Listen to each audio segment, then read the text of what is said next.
episode 133 of the Whatnauts review show, where every week we pick a story and we talk about it. This could be a movie, TV series, anime, manga, comic book, audio drama, all kinds of entertainment. We watch it, read it, listen to it, and then we come back here and we talk about it. The kids, they called me Melissa Wilkinson, and the kids, they called you Kyle Springer. They did indeed. Yeah, we are now officially both in our 30s. I had my birthday this past week, so yeah, the kids did call us that because we are no longer kids. I mean, maybe I am crusty, with my decrepit old adults, right? Like maybe I am still with my NASA hat and my fancy lights. I'm like, hey, hi there, fellow kids. Hello. You're also wearing this like bomber jacket. The jacket and the hat together makes you look like some Marty McFly variant. What's up? I don't know from which time, but Marty McFly. Right? Yeah. It's good. I got these for my birthday and stuff like that.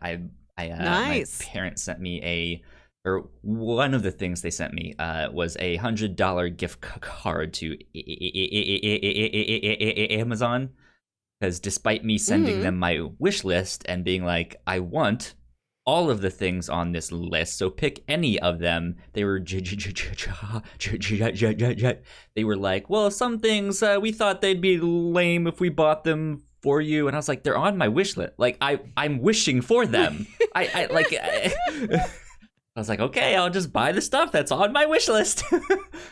So that's what I did. I got this hat and this jacket, so I'm happy with these. So you look good. Thank you. Solid look. But yeah, how are you? How's your weekend been? It's been all right. Today I'm going to take my recycling out to the recycling center. Man, what an and adventure. I'm going to treat myself to the little gelato shop by the recycling center because I see it and I dream about it. And I decided today's the day. I'm going to go in there. I can't just keep dreaming about amaretto gelato and not actually go there. Life is... No, I just saw it. I drove past it and I'm like, oh, a gelato shop. Yeah. Okay, that's good stuff. I worked at my first job was a Rita's Italian ice store, and we had it was like soft serve gelato. Like it wasn't really like it was like an like yeah, and all we had was chocolate and vanilla, but that was it. Because we had all the Italian ices, like that was our main thing, and then we had like a soft serve machine with chocolate and vanilla gelato, and some of the products that we made had that stuff mixed with the Italian ice, and it was great. So there you go. That's my experience with gelato and gelati, and they're all the same. I don't know. You go. What are we up to this week, Melissa? This week we are talking about the Unbreakable Trilogy, we'll call it. This is M. Night Shyamalan's films Unbreakable from 2000, and then the surprise sequel, the movie Glass from 2000. The movie Split from 2017, and then followed up, bring it all together, is Glass from 2019. So a long, strange little trilogy of films we're covering. Indeed. Yeah, I remember. So I've now seen Unbreakable twice in my life. The first time I watched it was like my freshman year in college. So it was like a decade after it came out, and it's now like a decade ago that I watched it. Yep. So I such the passage of time. Right, like I now I guess have to watch it like once every decade or something. I don't know. Yeah, see how it grows with you. Yeah. But that's the only one that I had seen, and I remember Split coming out and it just not being on my radar. Period. It was like M. Night Shyamalan kind of unfortunately went downhill. I think that's a lot to do with the studios and how they supposedly treated him and stuff like that. But then. Yeah, like all of a sudden, Split got on my radar in a major way when it was like, this is a surprise sequel to Unbreakable, and I was like, no way. And they're like, yeah, the what's his name's character comes back. He's in the end. He's right there. Yeah, the return of Bruno. Yeah, exactly. And I was just like, huh. Interesting. And I was still like unsure because it was still like a horror movie and I don't really like scary stuff. And so I was just like, I don't know if I'm really gonna see this. I don't know. And then they finally announced movie number 3, Glass. All of them are together. They're all in the same film, and I was just like mind blown. This is amazing. I love this. I need to go watch this. And you ended up pitching Unbreakable, the first one, right? Yeah, I set my sights too small. I thought I was only thinking about Unbreakable to start with, and you were the one that was like, let's upgrade this to all 3. Yeah, why not? Which is the proper choice. Why not? Yeah, this was the first time that I had seen Split and Glass. What have you seen these before? I'm assuming you've at least seen Unbreakable. Yeah, it had been a long time since I watched Unbreakable, but I remember really liking it. I haven't seen all of his films. Perhaps I shouldn't see all of his films. But the M. Night Shyamalan films I have seen, I have truly enjoyed. I enjoy his visual style a lot. I've always loved what he does with a camera.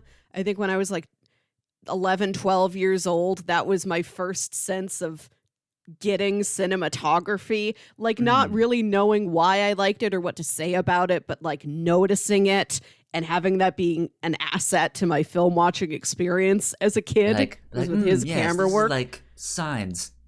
Indeed. Indubitably. God, I loved Signs so much. Signs was very impactful on me as like a 12-year-old. It's behind. I even like Lady in the Water and The Village. I've been wanting to go back and revisit those. Yeah. But like I knew I wanted to revisit Unbreakable, especially as a take on a superhero story. Right, yeah. We cover a lot of superhero media. Right now we're in the middle of reading the Irredeemable comic series, which is another kind of superhero pastiche and deconstruction. So I wanted to talk about this, and I hadn't seen Split and Glass yet. I was a little wary of Split. It sounded darker than what I would typically enjoy watching, but I was always intrigued to hear that M. Night Shyamalan did a movie again that people appreciated. I'm like, well, I should see it, for him at least. And I did end up enjoying myself. I think there's really interesting stuff in all 3 of these movies. And as dark as like Split and Glass got, I'm glad I watched them. Yeah, good stuff. Good stuff. Yeah, I really dug these a lot more than I was expecting. I knew I liked Unbreakable, but I again was still hesitant with Split, especially of just like I don't know if I'm gonna like this one. It's more horror focused.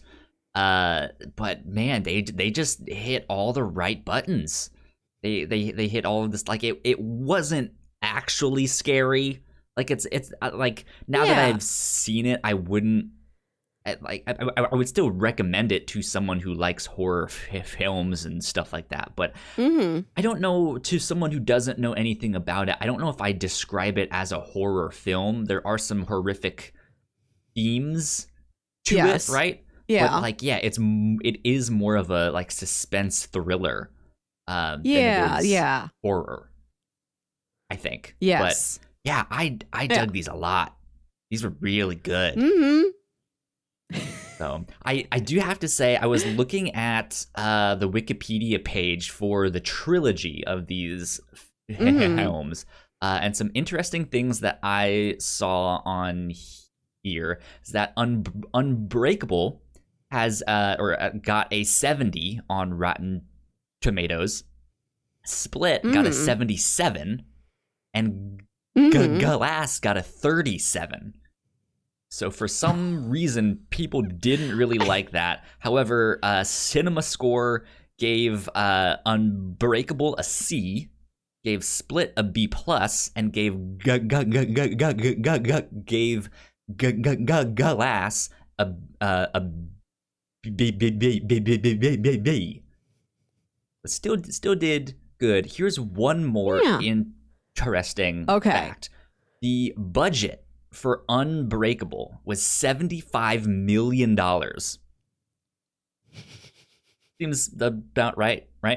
The budget for Split and Glass combined isn't even half of that. Split was made for $9 million. And Glass was made for $20 million. Man, Split looks so good for a movie really that does. Relatively cheap. Yeah. And then Split grossed $278 million against a $9 million budget, becoming a surprise box office success. Split became a box office success. Why would they put that twice? With over 2,000% return on investment, making it the most profitable film of 2017 and the 11th most profitable film of all time. Wow. Yeah. Interesting Way to stuff. Go. So good on them. Good on M. Night Shyamalan. Mm-hmm. Yeah, I am proud to see that he has had a resurgence and like he's got his feet back under him again. I'm excited to see whatever it is he does next. Yeah. Sure. Not sure indeed. So let's do a bit of a synopsis, I guess, for people who are unsure of what these movies are. In Unbreakable, Bruce Willis plays a man who is the only survivor of a terrible train crash that killed like 200-something other people. And he encounters Samuel L. Jackson, who has this brittle bone disease where his bones break extremely easily. And he's fascinated by this man who survived something he should not have been able to survive. He's like, we're on opposite ends of a spectrum, you and I. And it turns out to be a superhero story where it's Bruce Willis didn't just get lucky once. It's like, no, that is your power. You are unbreakable. The title means you. And he sort of takes on this vigilante role once he realizes what he's capable of. And he goes out and just stops garden variety criminals in the Philadelphia area. Yeah. And then at the end of the movie, it turns out Samuel L. Jackson was orchestrating all of these disasters, trying to find somebody who was unbreakable. Like that was his goal the whole time. Yeah. And then in Split, which again, we don't know at the beginning is a sequel to Unbreakable. We just see that it is these girls that get kidnapped by James McAvoy, who has a type of a dissociative identity disorder where he has many identities. And there's like a rumored identity that some of his identities believe is also in there. They're like, we're going to unlock the beast. Yeah. And the beast is going to feed on these girls and grow stronger. And so it's Anya Taylor-Joy trying to escape from the clutches of these assorted personalities, playing them against each other and trying to outwit the beast at the end. And then at the end of that movie, when the report of James McAvoy, they call him the Horde. That becomes his villain name.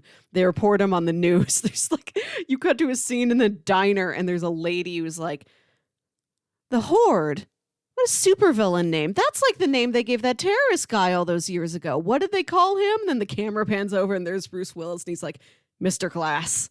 They called him Mr. Glass. And then the third movie, Glass, is these three characters in an asylum together. And the lady from American Horror Story is their psychologist trying to convince them, no, you don't have superpowers. No, I'm sorry. You're mistaken. You believe you superpowers because of these things. Nobody has superpowers. And it's a sort of an interesting take on a superhero battle movie. These forces coming together. Indeed. Yeah, it's an interesting trilogy because they're all still kind of very psychological of like, is this really what we think it is? He actually is he really, does he really have these powers? What's going on here? You know? And each film kind of has its own style, right? Where Unbreakable is maybe more of a mystery story. and then Split, like I mentioned, is more of a horror story, but is more like a psychological thriller horror story. Yeah. And then Glass is much more aligned with like your typical like superhero. There's a big fight, but it's also very psychological too. Like it deal like all three of these movies really deal with like, okay, what's really going on behind the scenes here? Like, what's going on in your mind? Like, was there some traumatic events that happened that made you think you have these powers and stuff like that? And yeah, it's an interesting trilogy. So would definitely recommend Glass this. is. Yeah, and I will say that Glass is less twisty than the others. It feels a lot less like M. Night Shyamalan's other films. I think because he is playing in the superhero genre, and that might have been why it wasn't as well received, because it just feels so different. But I dig it for what it is. It's neat to see his version of a superhero story in a more traditional sense than like Unbreakable is. Yeah, definitely. Let's see, do I have anything else to add that's like non-spoilery? We kind of spoiled some of them because you have to kind of mention some stuff for the trilogy, but yeah, I don't know. Good stuff. I think if you're into like indie comics, especially like indie superhero stories, this is one to check out. So there you go. Yeah, well, let's see. Let's get on to housekeeping and stuff, and then we can get into our spoiler section. If you guys did not know, we have multiple podcasts here at the Whatnauts. You guys can find out more information on our website, thewhatnauts.com, as well as your favorite podcasting platform of choice. Just type in the Whatnauts, and all of our shows will pop up right there. If you like what we do, patreon.com/thewhatnauts is where you can support us for as little as $1 a month. If you like that and you want more, we have a bunch of exclusive content at our $3 tier. We just put up our first exclusive for Crossplay, our video game podcast, and that was a lot of fun, and we have some ideas cooking for our next one. I pitched one to them yesterday when we recorded Crossplay, so we might do that, but we shall see. Be on the lookout for that down the road. But last but not least, a big shout out and big thank you to our patrons at the $5 tier. So thank you, Sam, so much for helping us out. Thanks, Sam. We love you a lot. Thank you so much. We go. Okay, let's get into spoilers. More spoilers. Indeed. Okay, where do you kind of want to walk through this film by film? What are you thinking? Yeah, kind of. I feel like that's what you have to do because it all kind of builds on each other, right? Let's start with good old Bruce Willis. What's his name? It's something Dunn. Right, that's his name. It's David Dunn. This is also, I think, the most we've covered an actor within 1 year of the review show. Because earlier this year we watched Moonrise Kingdom. That's right. He was in that one. We watched Fifth Element. Yeah, he's part of the ensemble in that. It's pretty good. But yeah, you forget he's in it. And then we watched Fifth Element. Now we've watched these three. So we've had five Bruce Willis films in less than a year. I mean, I don't know if I'd really count Split as a Bruce Willis film, but he makes a cameo, right?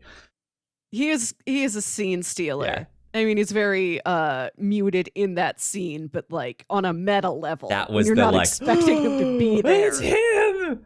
Oh my god! Right. Which is what piqued my interest in the movie. Right, yeah. Like I was saying, Absolutely. like I appreciate M. Night Shyamalan a lot. I was glad to see that there was another movie out that people were starting to like, but I'm like, I don't know if the subject matter in particular is for me. And then somebody told me, Bruce Willis shows up at the end as the guy he played in Unbreakable. And I'm like, now I have to see what this is. Exactly. So David Dunn is the sole survivor of a devastating train wreck. Yeah,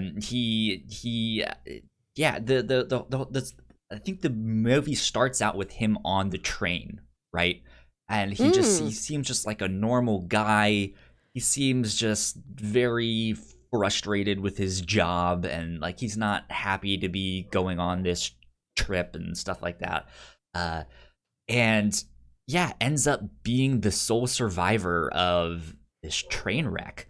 And that's kind of, well, even before that, the first like weird thing in this movie is this like very serious facts on the black screen of like, there are thousands of comic books sold every year. Some range from $2 to it's just like, what is going on? This is it is an average of 36 pages. Yeah, it's all of these like dry numerical statistics. It's not even like anything philosophical about comic books and like what they mean or a quote from anybody. Red and blue make it's purple. Just numbers. Comics have 36 pages. And it's so dry that almost makes it more tense. Like, what does this mean? Yeah. Like it's interesting having seen that film before and then like going and be like, oh yeah, I forgot about this. Like, this was the thing. Like, no one knew that this was a comic book related film. Yeah, right? Yeah, I remember. So the film podcast Blank Check, which I talk about often, they did a really good series on M. Night Shyamalan's films. And yeah, I remember them talking about how this was produced by Touchstone, and Touchstone like hid all the comic book stuff from any of the promotional materials. They thought that was going to make the movie come out real cheesy to people, because this was the year of X-Men, maybe a bit before X-Men, which... I mean, we'd had Blade and, you know, the Batman movies, etc. Comic books were still like, I feel like I don't know, they're kind of cheesy. What's going on? Yeah, and I think it was X-Men that is regarded as, okay, maybe comic books are cool, and this like just like the X-Men and Spider-Man. It was Spider-Man really that was like, let's put this on the map. But yes, yeah, and like that, I don't think I was. Well, I was probably old enough to go see it, but I don't remember this when it first came out. Like, I remember M. Night Shyamalan from The Sixth Sense and from Signs, but it was one of my friends, the one that got me into comics, that was like, no, you actually need to watch this film. You'll see why. But yeah, so most of Unbreakable, I guess, is him kind of dealing with that. So when does David's character run into Mr. Glass? That's also an early scene where we see the birth of Mr. Glass, and they were just like, everything was normal. What's going on there? And then the doctor shows up and is like, are you kidding me? This is not normal. What the fuck? God, what a powerful opening scene. I saw Unbreakable, I think the year in like 2000 or 2001. I remember when Sixth Sense came out, and I think this was one of the, I talk about when we would go visit my grandparents, and they lived in the middle of nowhere, and my dad had to get movies they wanted from Blockbuster and bring them out to them. And they had this like great room. Their house was situated around this great room. So like if they were watching a movie, there was like nowhere for you to go. Like you had to also watch the movie, and their grandparents, so they play it very loud. Yeah. So whatever movie they're watching is just sort of inescapable unless you want to go into a small, quiet, sad back bedroom. I'm hearing my own audio. What did you click? I hit a button to check something. Because we're having slight technical difficulties on something, but I'm just ignoring it because let's just roll on. We're good. Yeah. Okay. But anyway, I saw Sixth Sense under that condition, and it became one of the movies I was actually engaged in, and not just, well, I guess I have to watch this. Yeah. So I dug Sixth Sense. I remember renting Unbreakable when it came out. And like I remember my older brother, I made him take me to see Signs, The Village, and Lady in the Water. I was in on this guy. See, I stopped at The Village. I thought The Village was fine. I saw it and it was just like, well, look, okay, this was whatever. What M. Night Shyamalan does has always worked on me. And I think a lot of it was it hit me at the right age where like his cinema is, it feels very intelligent, like very well crafted. I think elevated is kind of a cheesy word, but like for a person of that age, this feels like high art. Sure, yeah. And his stuff is very chilling, but it's not excessively like dark or violent or anything. You know, like a Sixth Sense has like a couple gory bits that you see on the ghosts that he sees, but it's not too violent that my parents wouldn't let me watch it. Yeah. They're like, yeah, that's okay that we can play this movie, you know, in the house where the kids are, and the kids will probably end up watching it because there's nothing else for them to do. Yeah.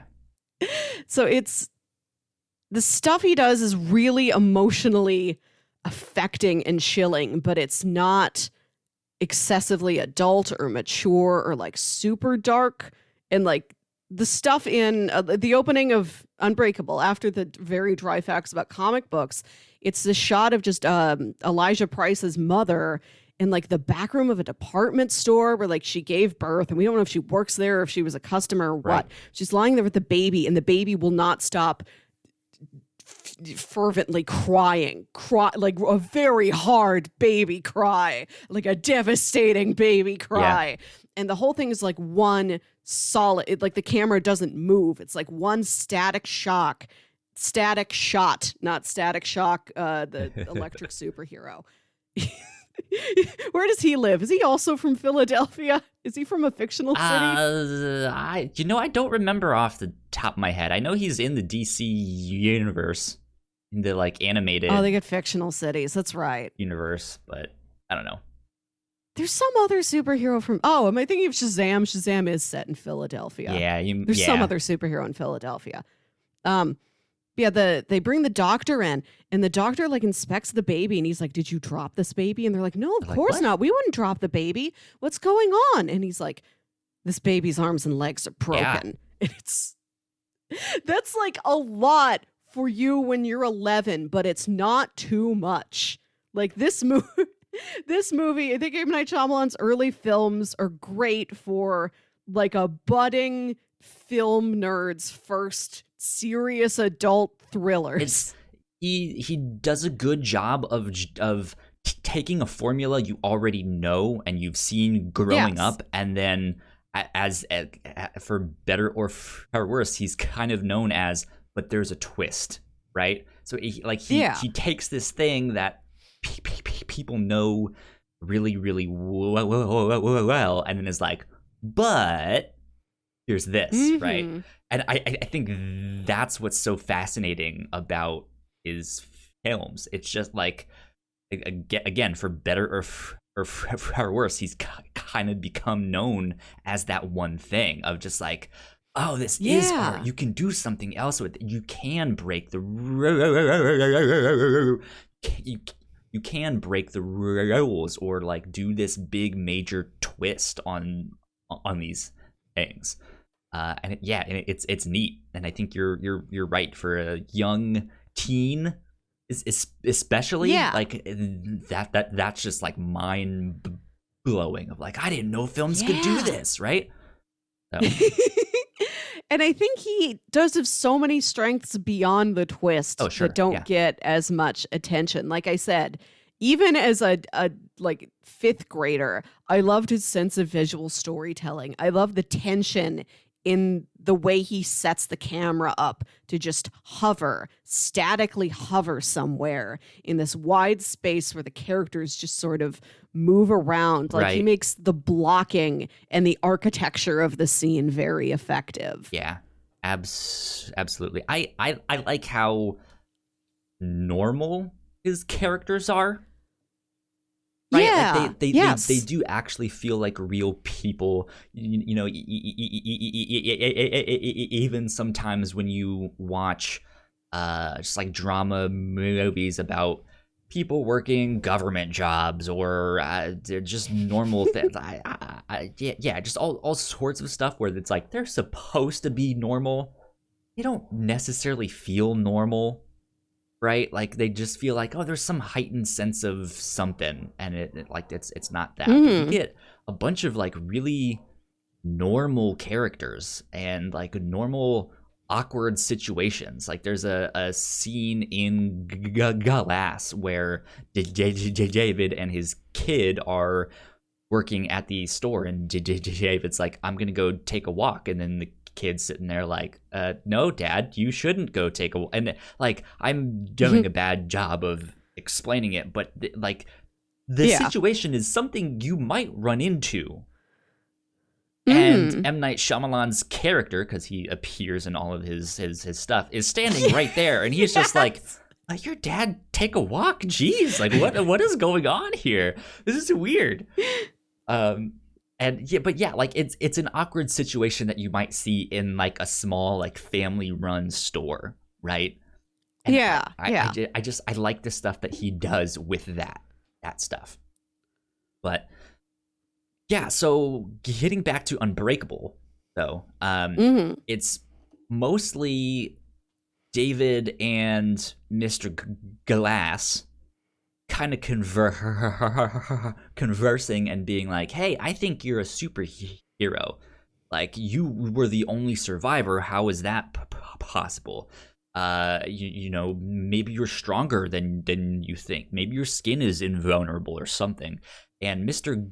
Glass is like this comic book expert, right? Where he thinks comics are, you know, this form of history that are inspired by real events and stuff like that. And he's not necessarily wrong, but this is one of the characters that is heightened for dramatic effect, right? Like, so some of comics, are a bit of a history, right? Just as like Greek mythology, right, is a bit of a history for them too. Like comic books are kind of the American mythology, and he takes that and like heightens it, where he's like he's passionate about like, no, but they're based on real people and stuff that we thought we saw and we can't explain, so we have to make these. And he's like, it's a little bit like, okay, dude, like, calm down there a bit, you know. But David is starting to think about it and be like, I did survive this. Why did I survive this? Why am I a security guard, and I've always felt like I've had this, you know, innate sense of right and wrong? Why haven't I been sick since I was a little kid? Like, that's strange. Yeah. And it's just all these coincidences, and he's just like, maybe I am. And then we get this really neat scene of him at the train station, right, where he's just kind of taking everything in. He's like, all right, let's test this out, right? And he just starts getting these vibes off of these people as he touches them or senses them and stuff like that. Yeah, he's not only unbreakable, he can also, people will brush against them and he'll see if they've committed a crime, if they've committed some sort of a sin, he'll get a flash in his mind of what it is that they've done. And then he'll, if it's something active and ongoing, like he'll not like, oh, I hit someone once in a bar. It's like, oh, I am hitting my wife right now back at my house. He's like, well, I'm going to that house and I'm going to get the wife out of there. And he finds somebody who's has invaded this home and killed the parents, and as the kids locked up, and he goes and he saves those kids, which is the finale of the first movie. Yeah, and it's an interesting climax. And I remember after finishing that one this week, I was like, you know what? I think this is a great like superhero origin story. Like, this is kind of how you do it. Like, we're so used to the Marvel method now, right? Of like they certainly do have a formula for how their movies go, and they're all kind of similar, right? But this is a completely different version of that, and I think they do it right, where they take it slow. Like we don't get the scene of Tobey Maguire montage trying to shoot the webs, being like, go gadget webs, right? Like we don't get that stuff. Fly, web, fly. Yeah. But we do finally get that scene at the end of Unbreakable, where he is in the train station, where he does discover this family, and he's trying out his powers really for the first time, right? Of just like, let's see how this goes.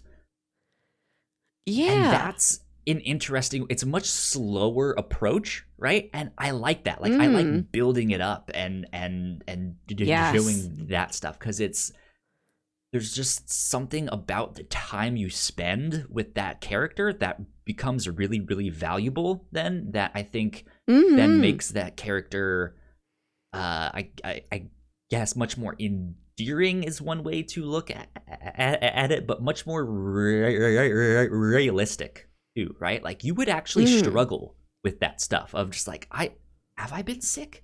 The fuck does that mean? Right? Like Yeah. And that's not necessarily something you get from Spider-Man or Superman, right? Yeah, it is. It is a wonder that a movie this slow and ponderous and almost dreary really worked on me at 11 years old, but it did. Another unique thing about the story that I can't think of from another superhero tale, and maybe you could help me out, is that it is about an adult, a guy in like his 40s, looking back on his life and wondering, have I had superpowers this whole time? And I thought it was just an odd fluke. Yeah. Like, could I have been doing like many more good things? And we see him like in the midst of his marriage failing, like all of that stuff. And it's just like, I could have been doing so much more. Could I have fixed this? Could I have, like, what would have changed if I had taken that path? And so it's interesting in that sense too, because eventually I think it's Glass, we get a scene where he's imagining his like we don't get told exactly what happens to the wife until later on in Glass, but there is a scene in there before we know exactly, where he is kind of envisioning this scene with his wife, but his wife's not really there, and so he's like, you just see him by himself, just like reflecting, and it's like, man, this guy's so like he's kind of a sad guy, like he has a sad existence, right? Yeah, man, we've seen Bruce playing exclusively a variety of sad sacks this year. Good old sad sack Bruce. Yeah, I think, do I have superpowers is a great question for a character in a movie to be asking. But to see, have I had superpowers be the question is fascinating. Right. I would like to see this picked up in other superhero stories of somebody figuring it out after the fact, and they're backtracing through their entire life. Like, oh, I haven't just been lucky. I have been beyond human. Yeah. Indeed. And then I guess the big twist for that movie is that it was Samuel L. Jackson's character, Mr. Glass, who has been orchestrating all of these tragic events that have killed a bunch of people in hopes that he would find someone who survived, or someone who had who displayed incredible strength, or in this great time of need where people need to be saved and stuff like that, that someone would stand up. And he eventually got Bruce Willis, David Dunn. Yeah. Right. And so that's that. Like, the movie kind of ends with him revealing that, and Bruce Willis's character kind of walking away being like, well, now that we know this for sure, you're a bad guy. I'm calling the cops. Like, let's, yeah, no thanks. Yeah, and it's Mr. Glass realizing, like, oh, I've found this hero as his opposite number. I am the villain. I have now like, become sort of the villain, like, yeah. Really recognizing and embracing, like, not like a, I've been the villain the whole time. It's, I've been the villain the whole time. It's, I know what my place is. Yeah. He's a man who's never known how he fits into the world, and finding Unbreakable Bruce Willis, and he's fragile Mr. Glass. He's like, he knows where he stands. Exactly. You know, even if it is being a villain, he's happy to know what he is. And yeah, so this whole movie, we've been hearing about these previous disasters where he's like, there's a mudslide in Mexico, killed everybody. There was a hotel fire here in the city, killed everybody. Mm-hmm. You're the first one of these disasters to come out with a survivor. Yeah, it's not until the end of the movie where, like, as these two have been getting to know each other, they actually like shake hands, and then Bruce is able to see all the stuff that Mr. Glass has done in the past, like sabotage the train. Right, yeah. And there's a scene where he's at a bar and he's talking to this guy who's like a security guard or janitor or something for this hotel. And the guy's like, I've worked at that hotel for so long, I know all of its secrets. And he's like, really? What secrets? And the guy's like, well, if there was a fire on floor 1, 2, or 3, everybody in the building would be burned alive.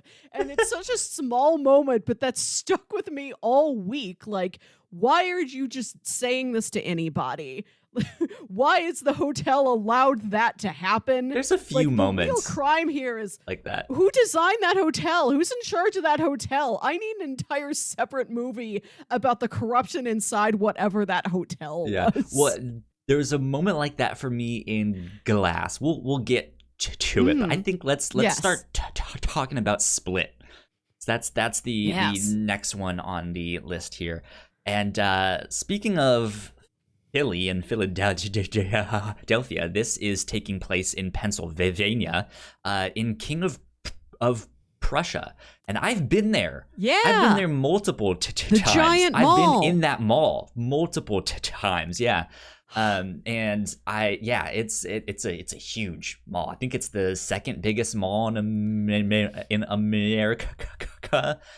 After the Mall of America. Yeah. Yes, I believe that's true. This was the mall that we would go to on the weekends in my church's summer camps when I was younger, and I was a camp counselor and stuff. And on the weekends when we had free time because no camp was in session, we'd be like, let's go to the mall, get some stuff, you know? That was the mall. So again, it was just like, I've been there. But yeah, these two good, I think it was originally supposed to be 2 girls that were abducted, but a third one ends up being there. So yeah, these 3 girls end up being abducted in the parking lot. One of the girls is Anya Taylor-Joy, and they are abducted by James McAvoy. And he steals the show. Good God, he is a phenomenal actor. Absolutely. I was excited to watch this because I've seen him in many things and I've always liked him, but I've always thought, why do I just like him? Why don't I love James McAvoy? Why hasn't that happened to me? Split yet. That's why. Right. I'm like, he seems like an actor I should be valuing a lot more than I have been. Like, what's the movie that's really going to click it for me? And it is Split. From the second he opens his mouth. Yeah. He's doing so much in this movie. And like this movie touches on a lot of sensitive things, like the very concept of I have all these different identities and some of them are monstrous and evil, and his character and Anya Taylor-Joy's character have had a lot of various types of abuse in their past. It's a touchy film. It is very much not for everybody, but I think the way the story is told is very effective. Like, I don't know if I like what you're saying, but I love how you are saying it. The way the messages are delivered, I think, are excellent in this film. Yeah. Yeah, it's a wild one because again, the budget was like $9 million. We get like the scene in the parking lot. We get a few scenes in what name should we call him by? Kevin, since that's like his original name. Yeah. Kevin was the main. Kevin was the original, the source, and then OG. we spend most of the time with Dennis and Patricia and Hedwig. So nobody told me that this movie involved a scene where he suddenly aggressively starts dancing. Right, yeah. And it's such a joy. It's an absolute gem. So Kevin has a therapist or some kind of like psychiatrist or something. And we see there's a few scenes in her apartment, but most of it is just in this like dingy underground bunker thing. I don't really know what it is exactly. It looks like some like electrical and plumbing station. It looks like one. Yeah, it looks like the basement of some large building. Things, right? Yeah, it does have Dharma vibes. Less 1970s, but yeah. But most of it is in there, and it's about these 3 girls who've been abducted, and Kevin, who has DID, and it just has all of these personalities, and the girls are confused of like what's happening. Like, we need to band together and escape. And it's Anya Taylor-Joy's character who's like, actually no, let's wait. Like let's see what this actually is first. Like, we don't know why we're here yet. There is a scene at the start where it seemed like a rape scene, but I couldn't tell exactly if that was what it was. Where he takes the one girl out and he wants her to dance in her underwear. And it seems like that is specifically it. Not more than that. Yeah. Dancing in underwear is exactly what it is. It's a weird scene because he takes her away and then brings her back almost immediately. And so I was wondering if there was some time that got cut out of that. Like, I'm not sure. No. Because when she comes back, she explains, that he wanted me to dance in my underwear and stuff like that.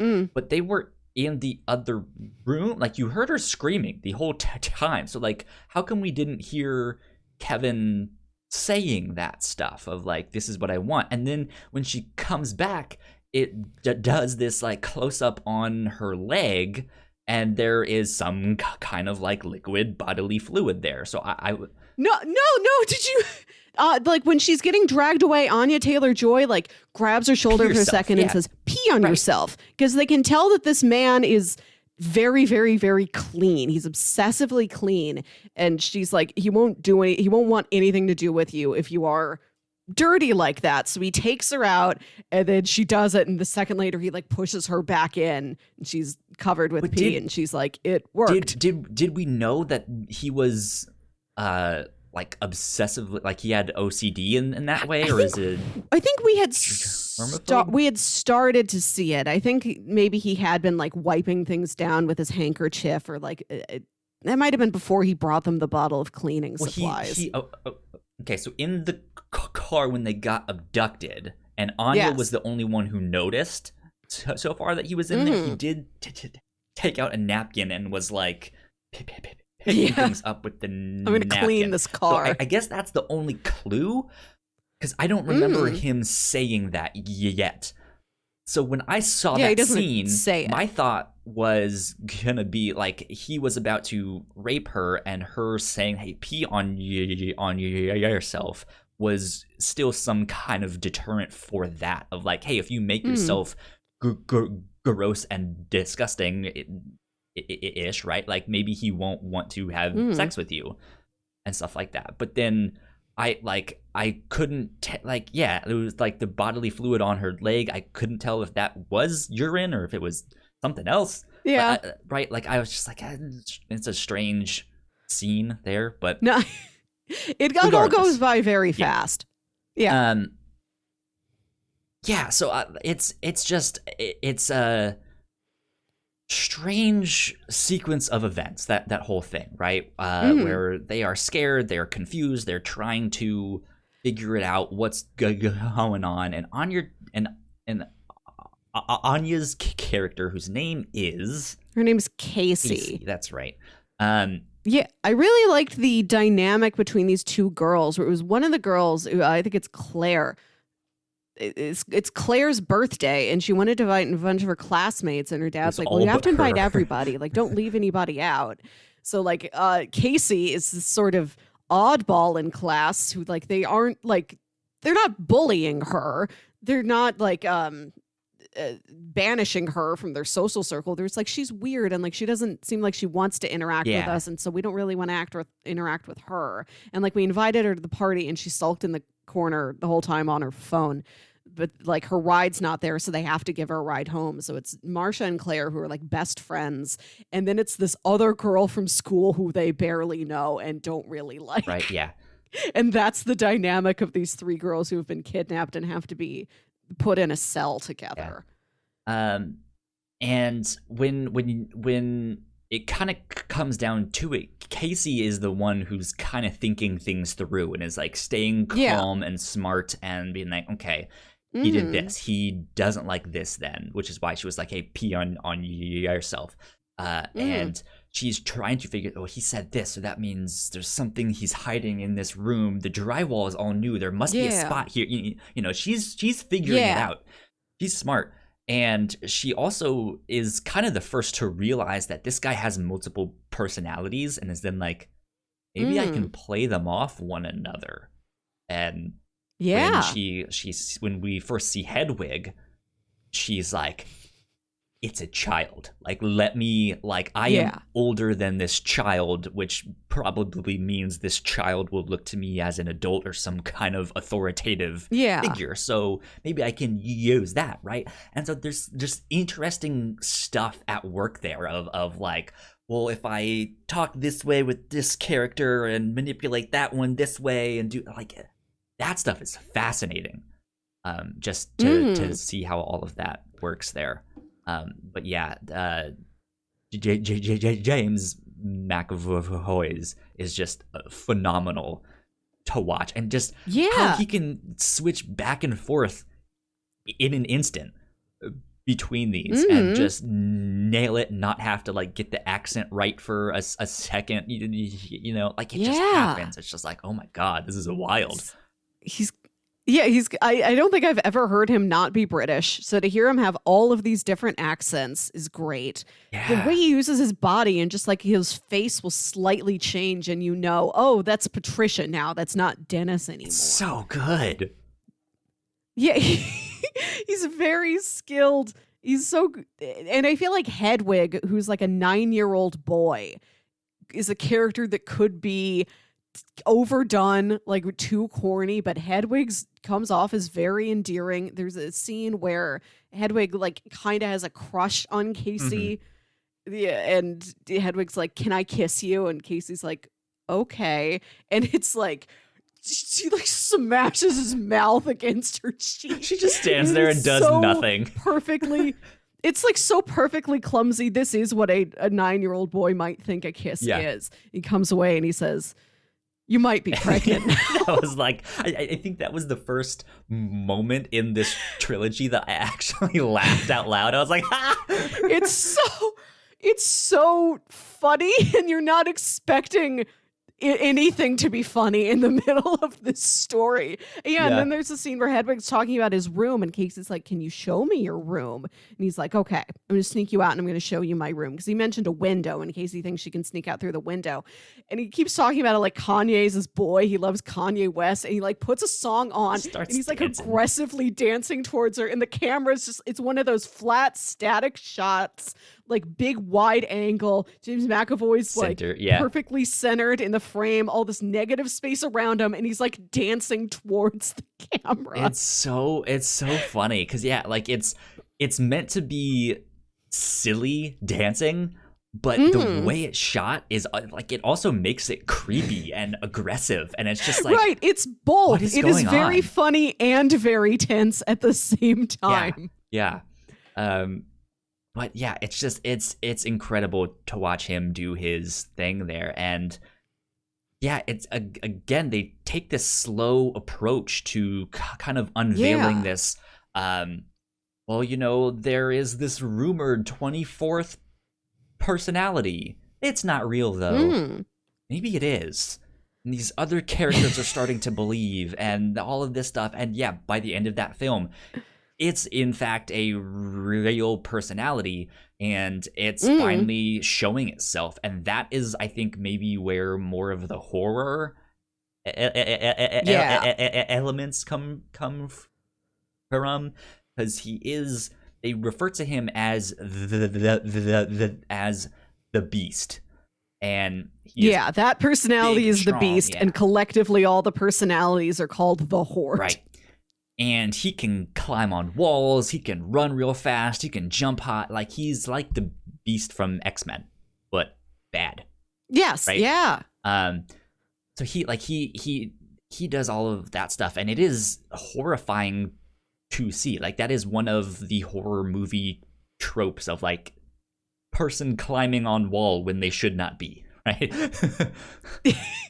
Yeah, I've never seen anyone climbing on a wall when they are supposed to be. I've never seen a natural, normal climb on a wall.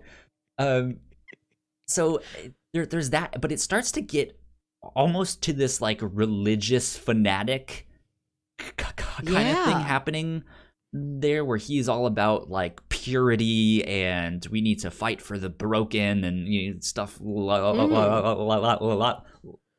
stuff like that.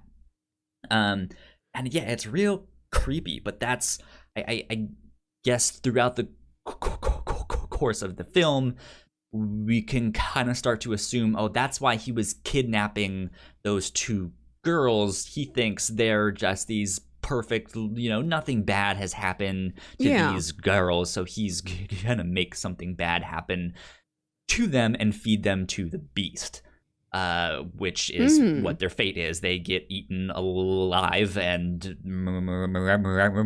murdered that way.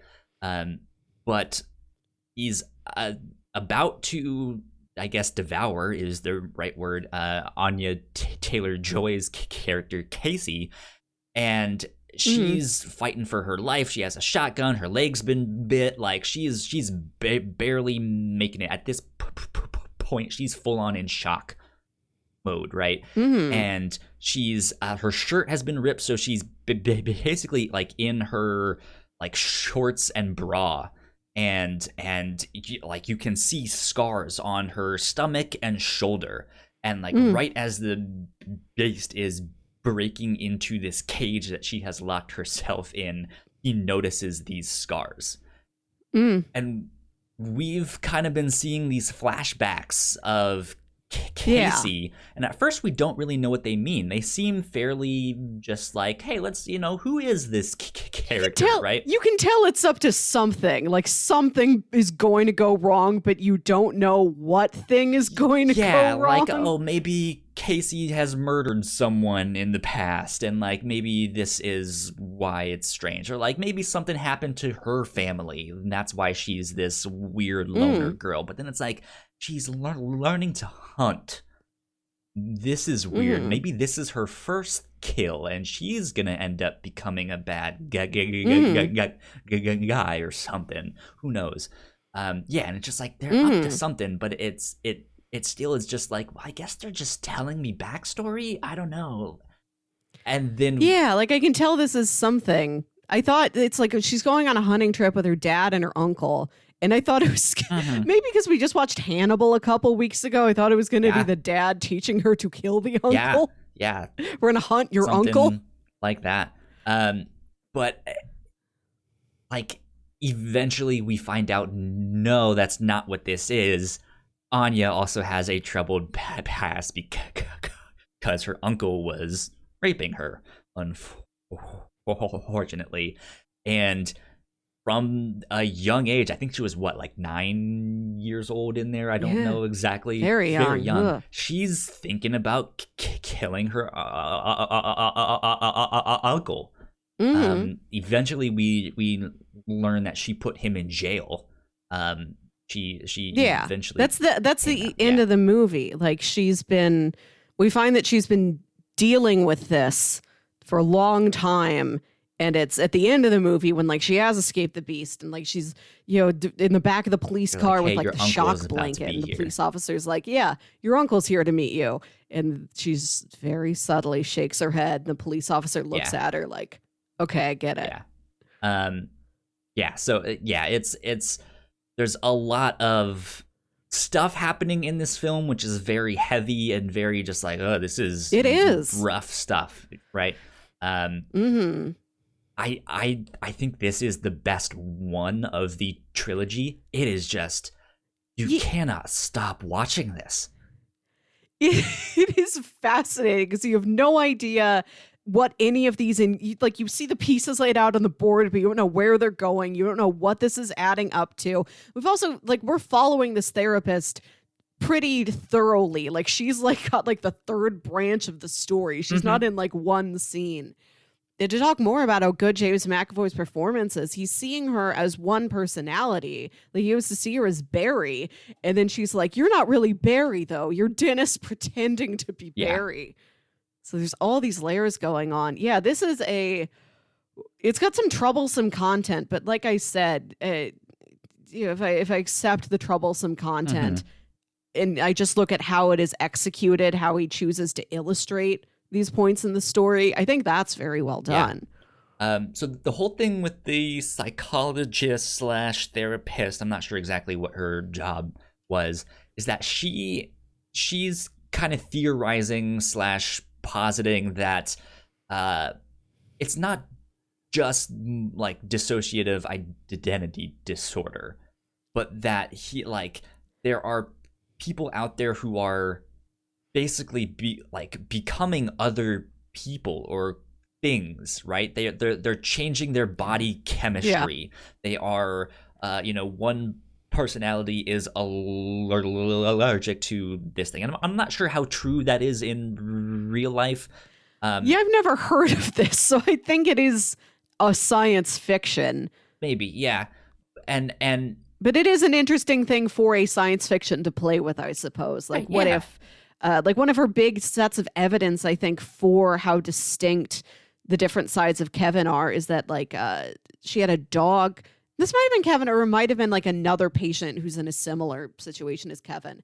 She's like, it's the same dog, the same physical person, but when they're displaying a different identity, the dog treats them entirely differently. Like the dog can tell friend and foe, within one body. Yeah.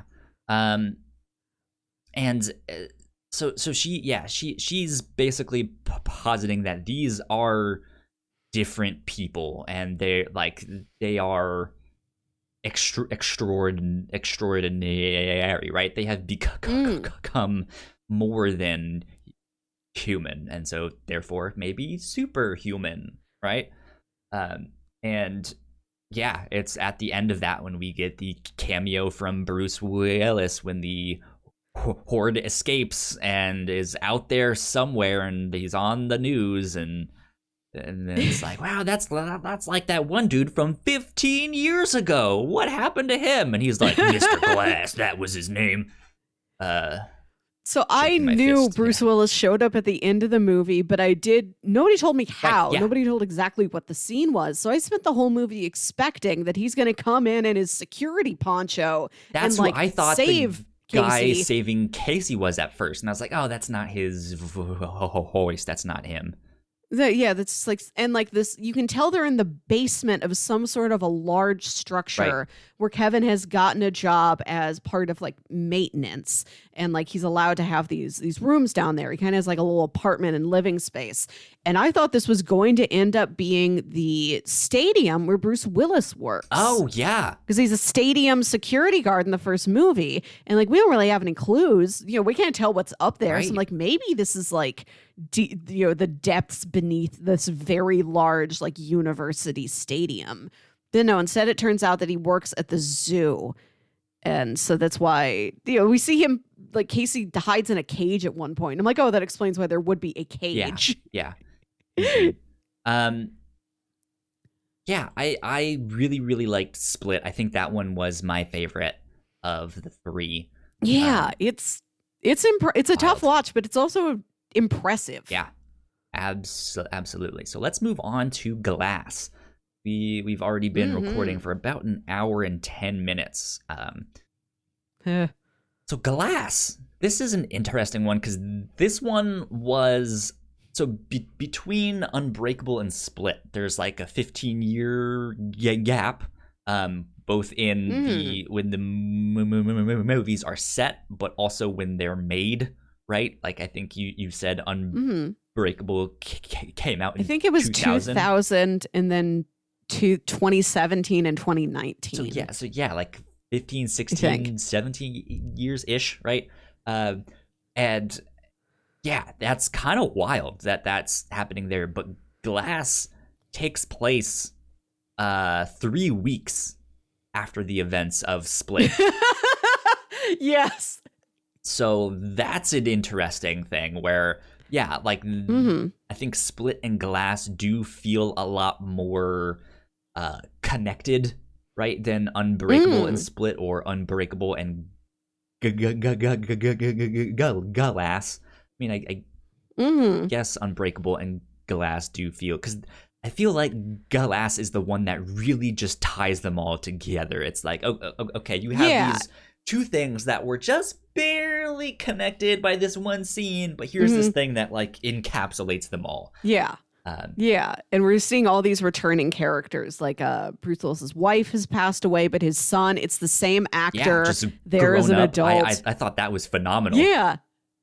Yeah, and like he still adores his dad, and they've got like a home security business that's like a front for well, it's not front, it's like a legitimate business, but also they look at the feeds from all the cameras and it helps them track crimes that Bruce Willis can go out and stop. And then, Mr. Glass is there. His mom is back. I love his mom. And you've got the story of David and Glass and Kevin. And then you've got their person on the outside. You've got the son, Joseph. You've got mom.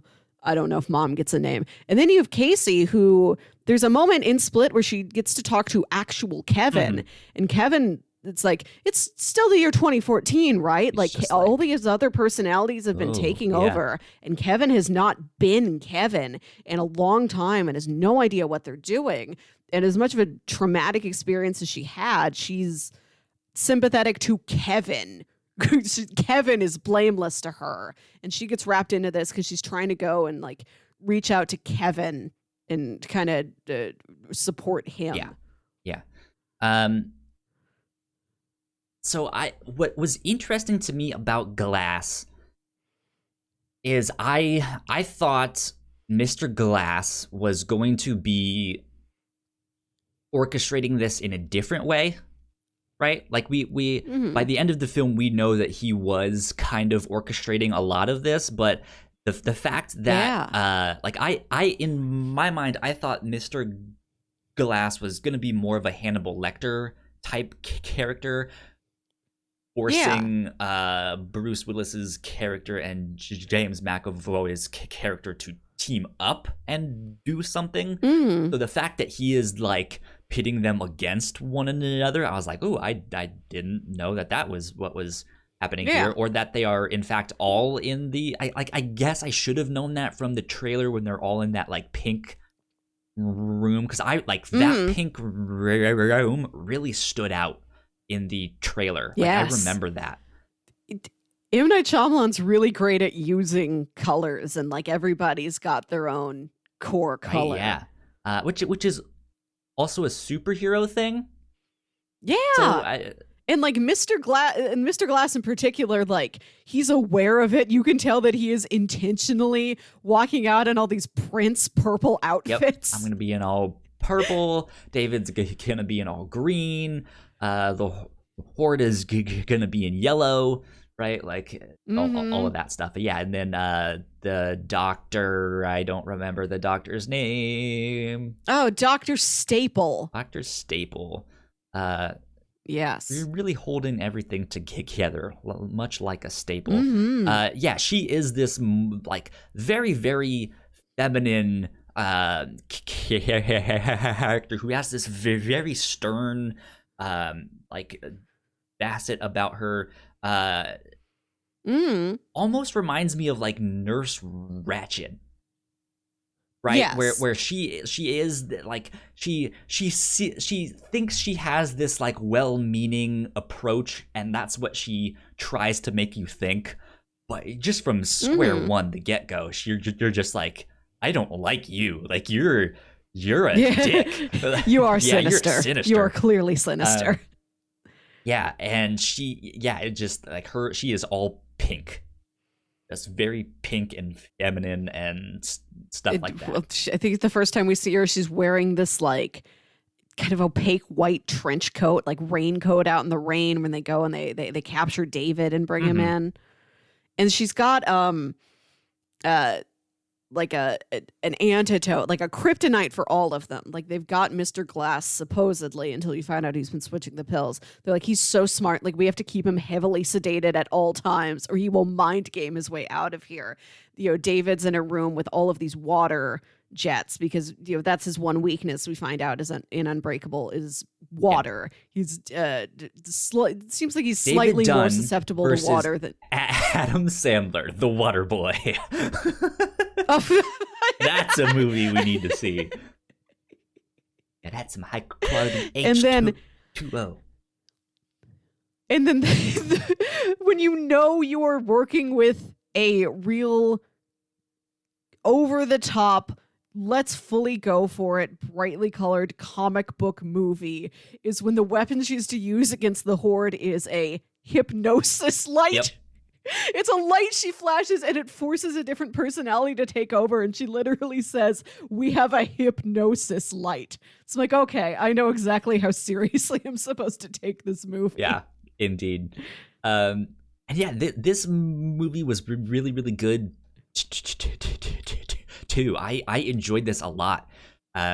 It's just yeah, the fact that they're all there in this facility, and Mr. Glass is kind of mind gaming his way through all of this stuff was interesting. It's interesting to see because by the end of this, they're having this big fight and things are kind of going poorly for all of them, right? Like Mr. Glass gets his shoulder broken, and he falls out of his chair, and that, you know, hurts some more, and he basically dies right there. We see the Beast change back into Kevin when Anya Taylor-Joy's character comes up and hugs him and stuff like that, and then just in a split second he gets shot right in the stomach and is killed that way. And David Dunn's character is drowned in a puddle in the street, and like it's all tragic stuff that's happening. But there's some interesting things that is happening in those final scenes and those final moments, right? I think for me, the first thing was Mr. Glass talking to his mom, who's being like, but I don't understand. I thought you said this was a limited edition. This is the one where like the big fight scene and then this happens. And then he's like, no, this was an origin story the entire time. Yeah. Which is an interesting thing to say at the end of a trilogy. Right? Like, so we get that scene. And then when David is being drowned, we see that the security guard, like on his wrist or something, has this tattoo of a clover. A three-leaf clover. The commonplace, non-lucky three-leaf clover. Indeed, he was not lucky. Indeed. And then we see the Dr. Staple come up, and she's like, David, take my hand. And so we like, for a split second, you think like, oh, this is gonna be the moment that saves him. or so, like she's reaching out to save him. But of course, you might forget that when he touches someone, he gets like a psychic impression of them, so to speak. And when he touches her, we get this scene that ends up being like this secret society that like once these people leave the restaurant, it goes silent. And they're like, okay, it's just us now. We can do X. And it's this strange, like, secret organization, cult. And yeah, it seems like they're up to no good, suppressing people with superpowers or something. Yeah, because we find out they've been doing this for centuries. Mr. Glass talks about how, like, comic books are a narrative representation of things that have happened in some form. Right. This isn't all fiction. This is some sort of a historical record of like these folk tales passed down, and this started somewhere. There have been people with superpowers somewhere, he believes. There's got to be some guy who can do something like what this superhero does, even if he does not exist. He's just a simulacrum of a guy who has been real once. And the society has been around for centuries, taking those people down when they show up because they're like, we are keeping the status quo.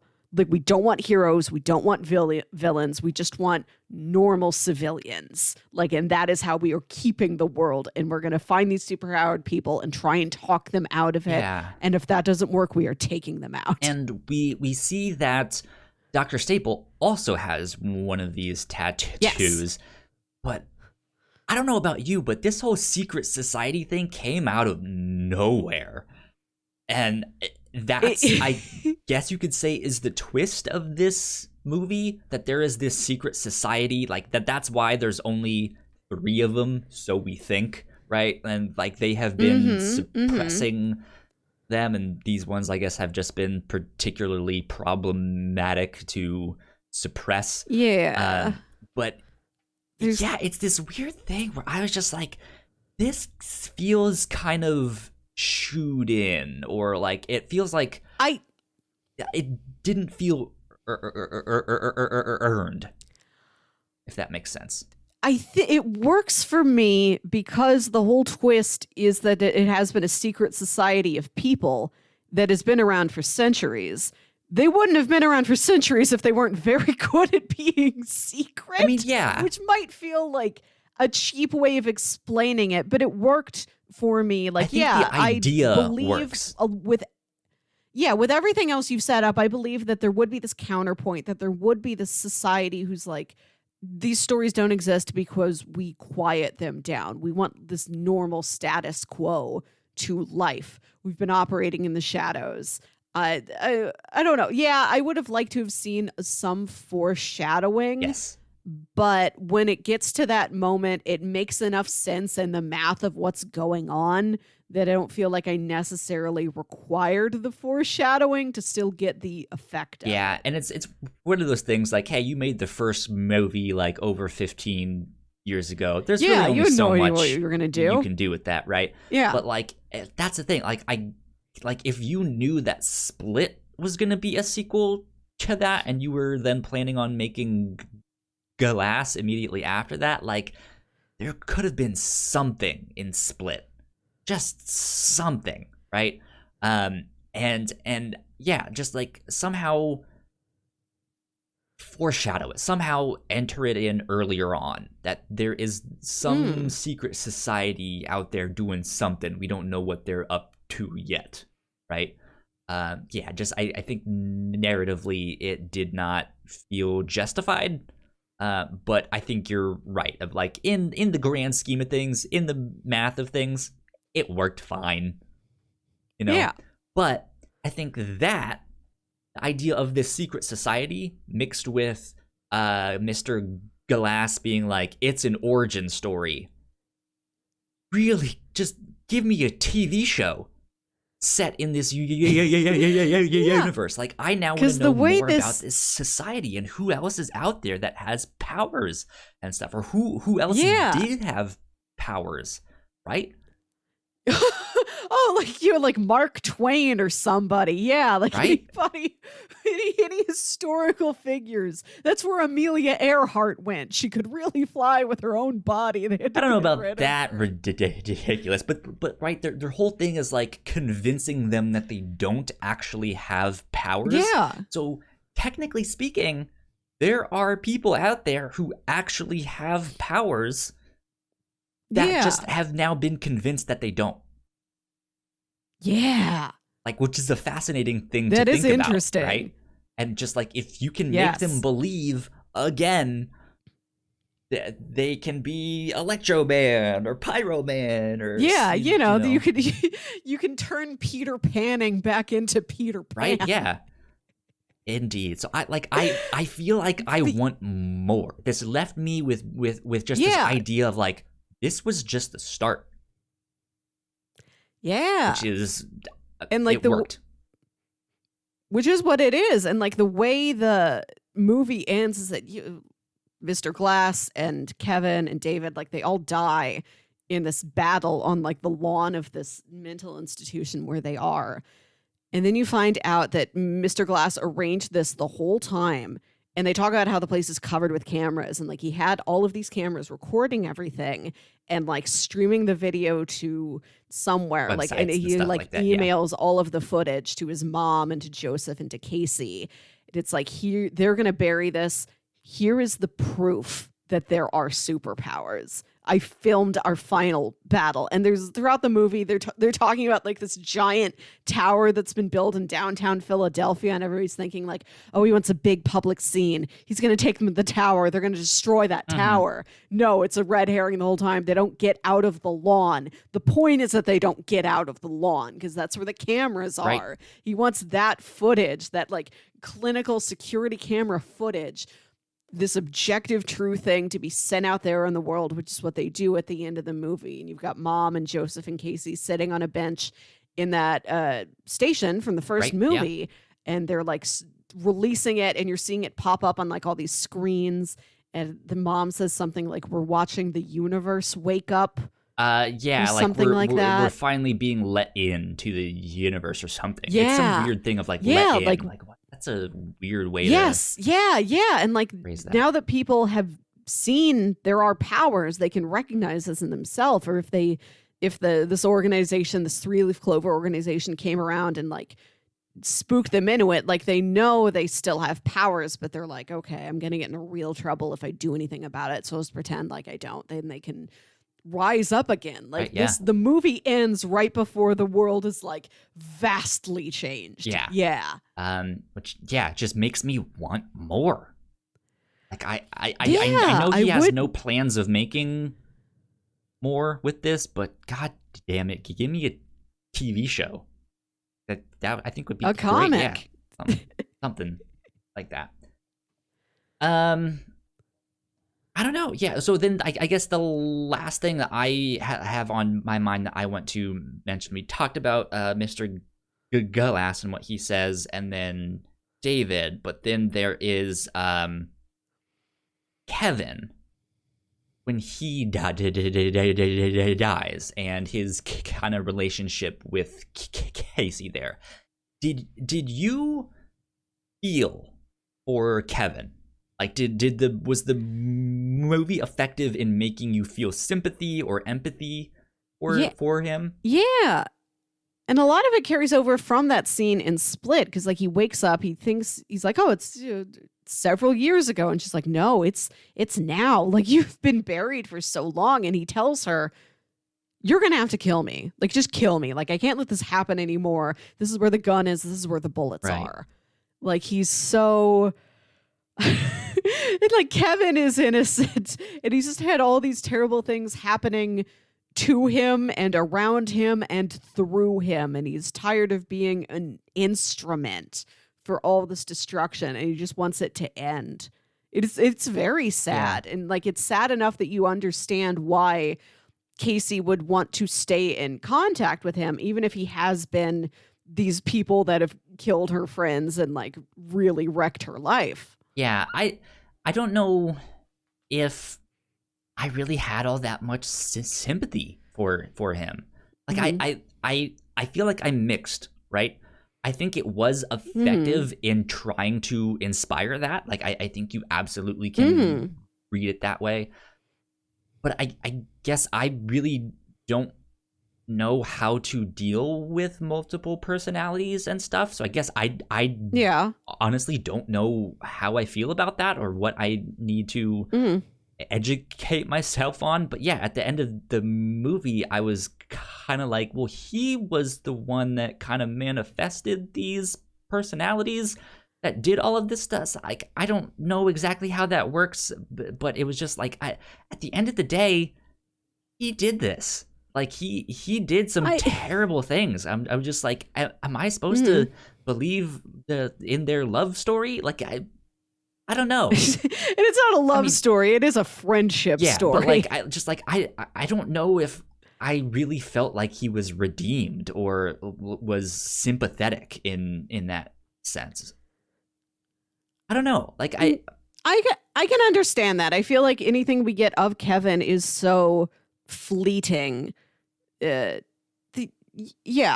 can understand that it is tricky to deal with all the different shades of whoever this person is. Yeah. So and what sort of outcome he ought to have. I guess just on the opposite side, like, I also kind of feel bad for not being more sympathetic of like, I think I was supposed to be. Like, I think that's the right thing to do here, but I don't know. So, like, I don't know. I think maybe it's supposed to be confusing. Maybe you're supposed to be sympathetic to Kevin and to some degree Hedwig.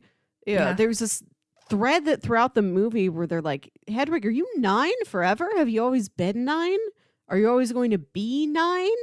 And I wondered if they were going to talk Hedwig into being as old as Kevin would be, for example. Or should have been. And then if Hedwig believed he was older, that he would get more powerful and he could drown out Patricia and Dennis and the Beast and everybody. But they don't pick up on that. That would have been interesting.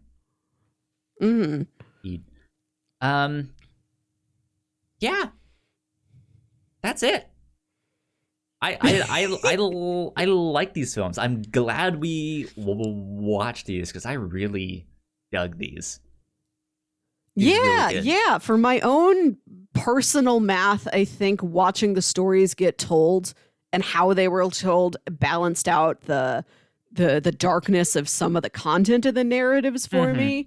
Yeah, I would rate it as overall a solid experience. Just good films to watch. The cinematography in Split is so nice. We didn't talk about it much. The number of like eye level views he uses, like when Casey's sitting down on her bed in this little cell, and so all the camera angles like cut James McAvoy off at the chest because it's only as high as she can see. Right. It's just her at like flat angles. I really like the way he tells a story, even if I don't always like what exactly the story is. Yeah, indeed. Good stuff. Final thoughts on the trilogy?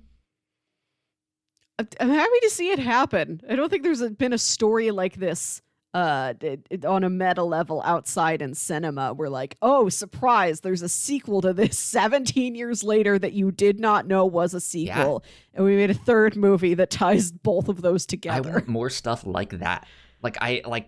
Yeah. Marketing is something that often comes up in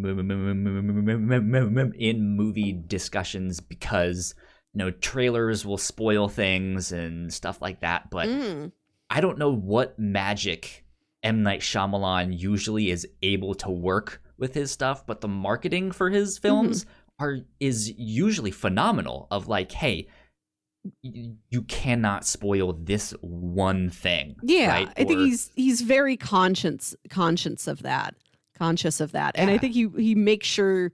I think the people he works with are like, okay, we know to hide the twist. We know to do that. We know there are certain things that we have to hide for this to work. But then there's other movies out there that are of a similar ilk, right? Where it's like, oh, there's a big twist. And it's like the trailers will like spoil everything. And it's just like, how have you guys not learned to market this in some way without spoiling what the twist is? Or without saying that there is, like, oh, but be prepared for the big twist ending. Right? Like, do you have an example?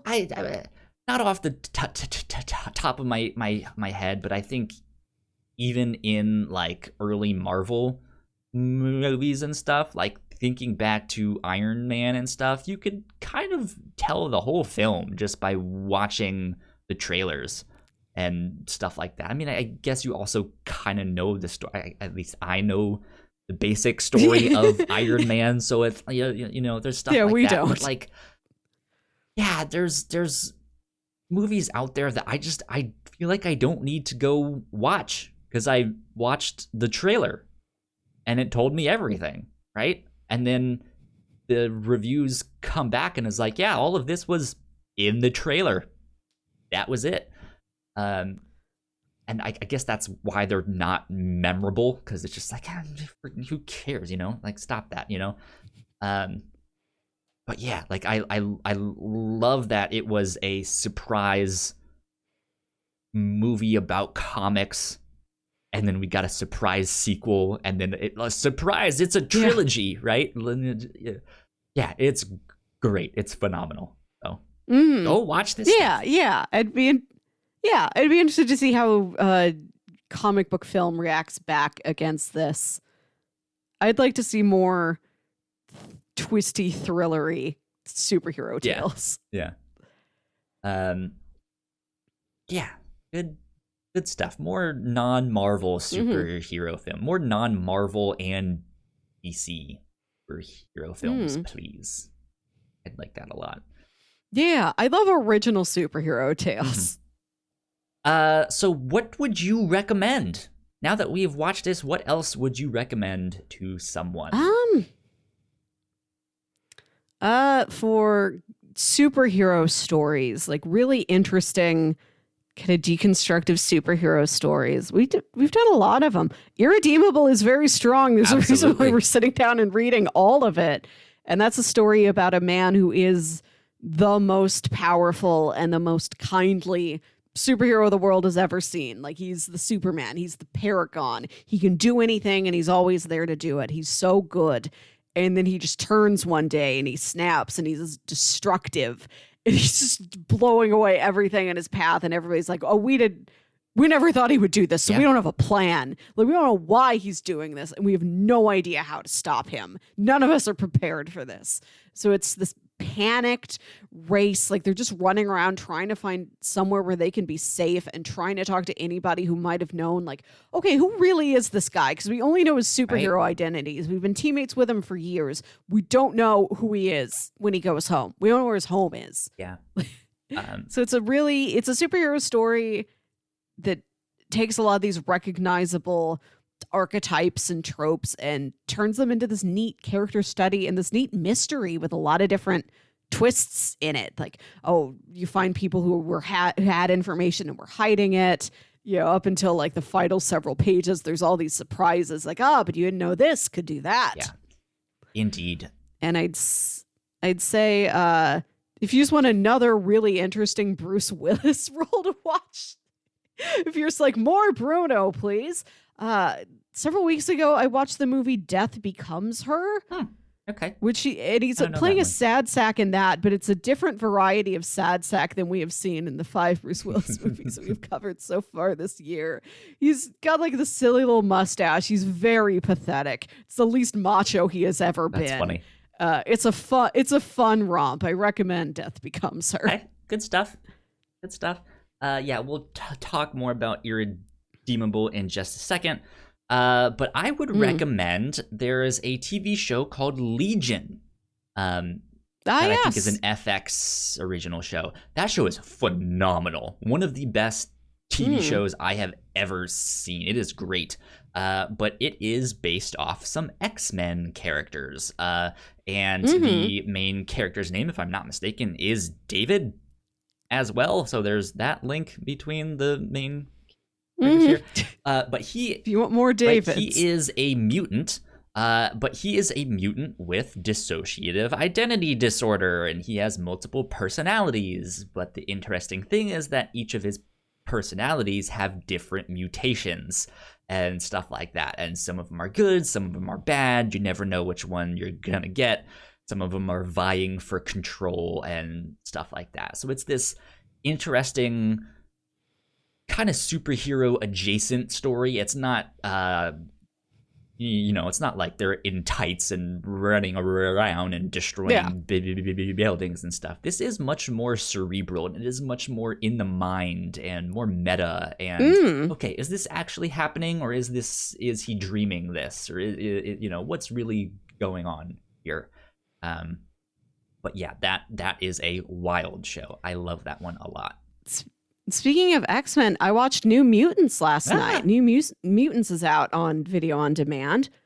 I think it's solid enough. I think it's got such a reputation for being this like bottom of the barrel movie that keeps getting shoved around. I heard it in a very good reviews, but I think that's it's like all I've heard is that it's not the worst X-Men, but it's down there for like the worst X-Men. It's like films. a decent C+. I think it has plenty of charms to it.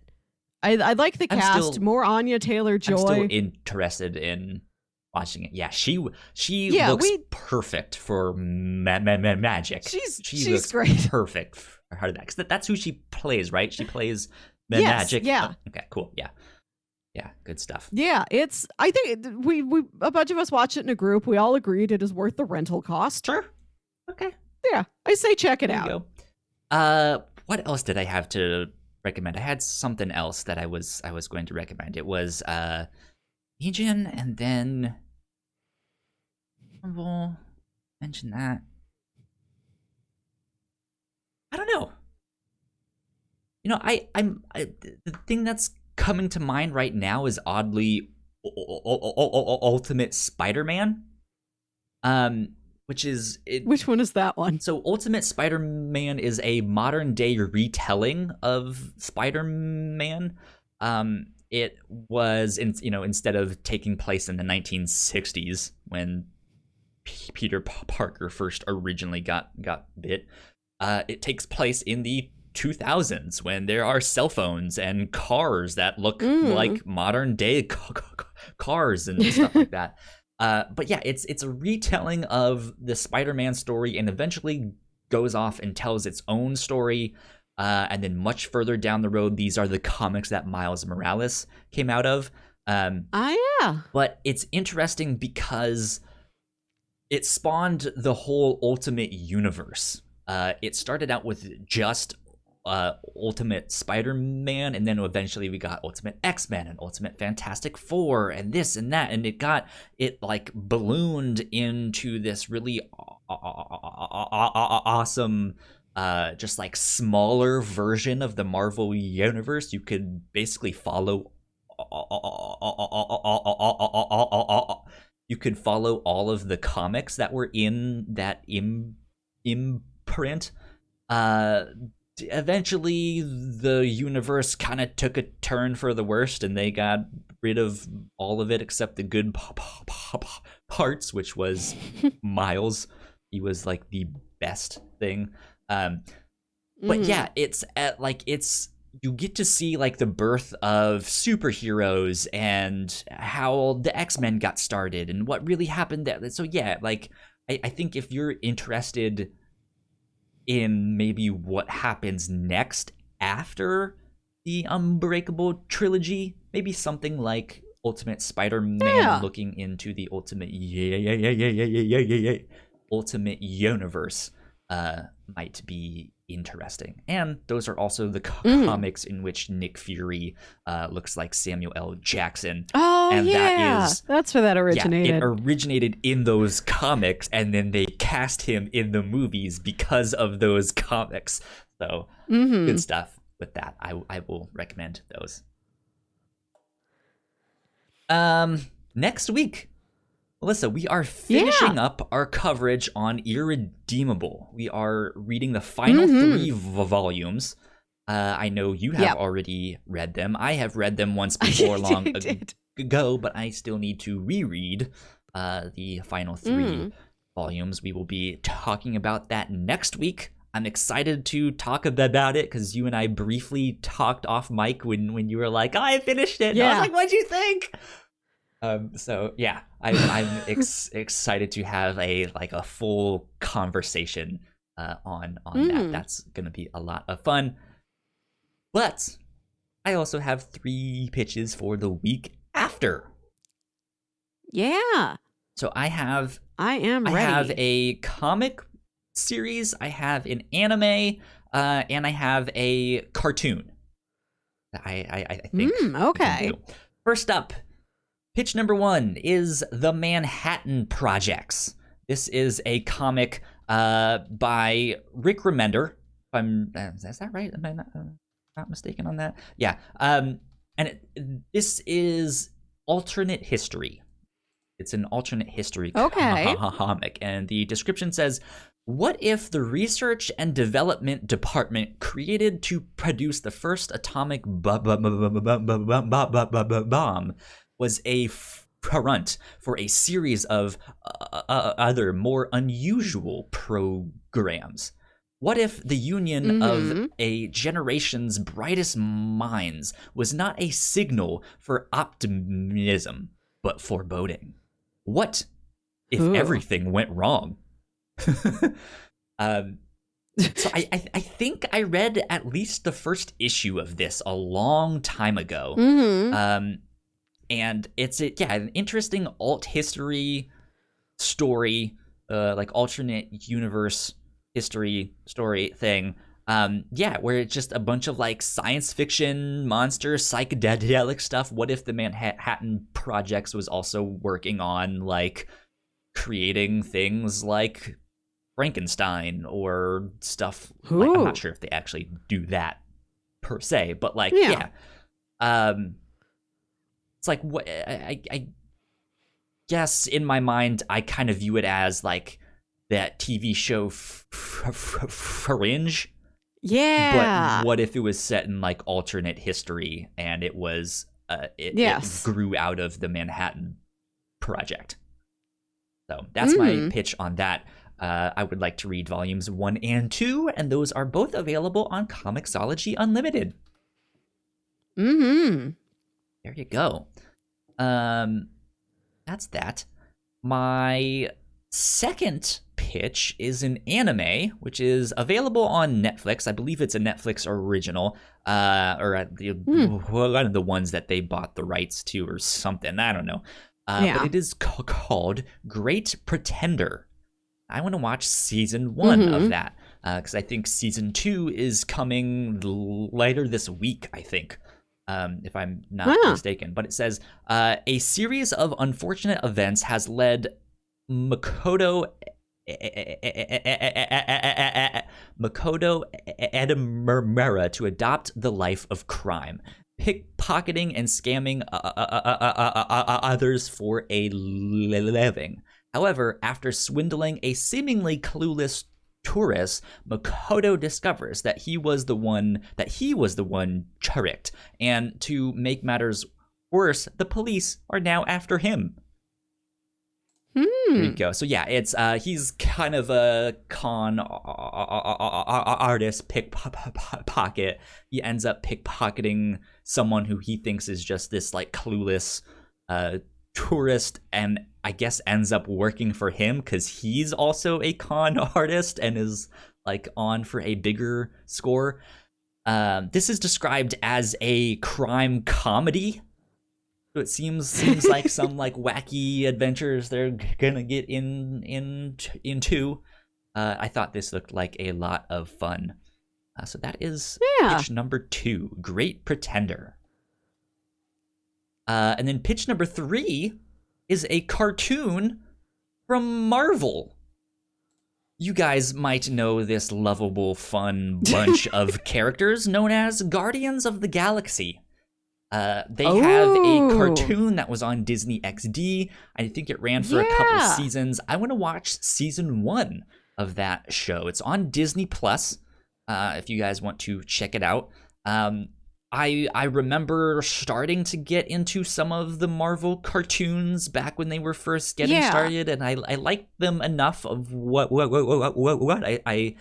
I saw. I know kind of in general Marvel is not really up to par, at least with DC with their animation stuff, but I'm always rooting for them, right? I think this is after the success of some of their cartoons and after the success of the MCU kind of in general and the Guardians of the Galaxy movie and stuff like that. So I'm hoping this one is good. It's been on my list of things to watch for a long time, and I've just never gotten around to it, and it's never been a top priority. But Guardians of the Galaxy cartoon form, I wonder if that would be good. So that's pitch number 3.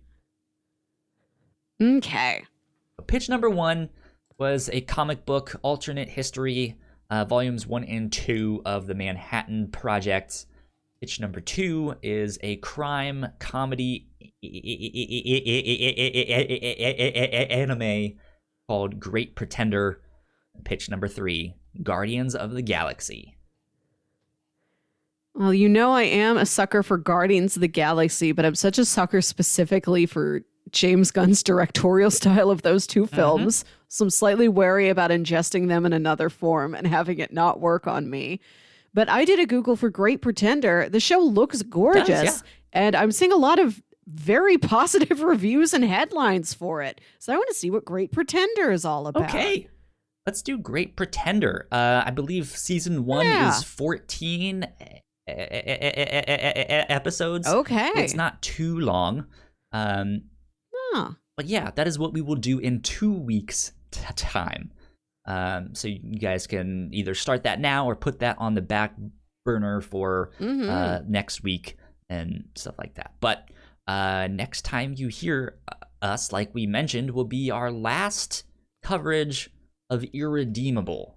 We'll be finishing that one up. So that's what you guys should be preparing for this next week, which, again, all of that stuff is on Comixology Unlimited. So go check it out because it's a good book. So, it is. Go. Melissa, where can they find you on the internet? You can find me on Twitter and Instagram at Wilkywit. That's WILKYWIT. Listen to my other podcast, Saturday Morning Obscurities, where me and my brother watch weird old kids shows. Sometimes it's ones we fondly remember, and sometimes it's stuff we're watching for the first time as adults. There you go. I know you recently put out a Hamtaro one. What's up next? Yeah. Oh, I think next is, because we recorded a bunch ahead of time and we kind of shuffled them around in their actual release order. I think it is The Wacky Adventures of Ronald McDonald, a VHS tape series that you could buy at McDonald's if you bought a Happy Meal. Wow. Okay. Good stuff. Interesting indeed. You guys can find me at Yo Kyle Springer on Twitter and Instagram. I just put up a picture of my first Gunpla, baby's first Gunpla. I built a little Haro, which I don't know, you guys can't really see it, but it's right back behind there on my bookshelf. But yeah, that was fun. You guys can go see all of that stuff. If you guys want to stay up to date on our podcasts, we are at the Whatnauts on Twitter. Go like, share, subscribe. Go follow us on YouTube at the youtube.com/the Whatnauts. But right now we are pushing our Twitch page. So go follow us on Twitch, which is twitch.tv/the Whatnauts. We're hoping to make it to 50 followers. Right now we are at 42. So that would be great if you could join us. We live stream every Friday night at 9 p.m. Eastern. Which is when we record The Captain's Log, which is one of our other podcasts. And hopefully down the road, we'll have some more live streams to go along with that and stuff. But yeah, go follow us on Twitch. That would be lovely. That being said, I think that's it. That's all we got. This has been episode 131. Is that right? What is this? 133? 133. I'm all mixed up. I never remember what number we're on. Yeah. This has been episode 133 of the Whatnauts Review Show. We will see you all next week. Bye. Bye.